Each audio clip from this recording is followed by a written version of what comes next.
कलाहांडी जिला दक्षिण वनखंड Vishwanathpur range Bijapur section तल कालीमा गाँव में पुणी जंगली हाथी उपद्रव देखा मिली। निकटस्थ जमीर जंगल में 16 टिकिया हाथीपल रही बेले गुरुवार विलंबित राति हाथीपल आसी विजयपुर पंचायत तल कालीमा गाँव मदन माझी, सुनाधर गौड़, पद्मा गौड़, डाके माझी, रूपा माझी और मधु माझी अमल पाई गाँ निकट खलारे रहुतिबा धान को खाइबा सह फिंगा फोपड़ा करी नष्ट कर देइछन्ति। वर्ष सारा उक्त अंचल में जंगली हाथी उपद्रव बढ़ुतिबा बेले चाषी कूलधार करज करी धान सहित विभिन्न चाष करथांती।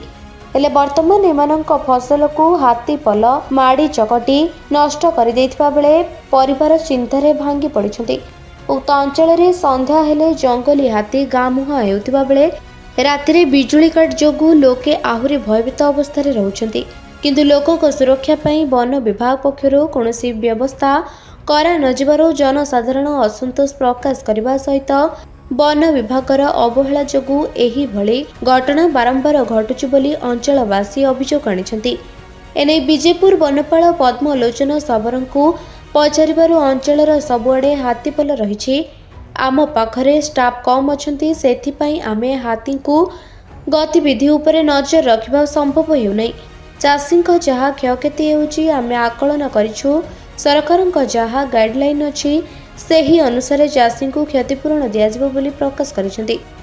कलाहांडी जिला प्रतिनिधि रथुराम बाग और सहयोगी विष्णुचरण स्वाईं रिपोर्ट निरपेक्ष न्यूज।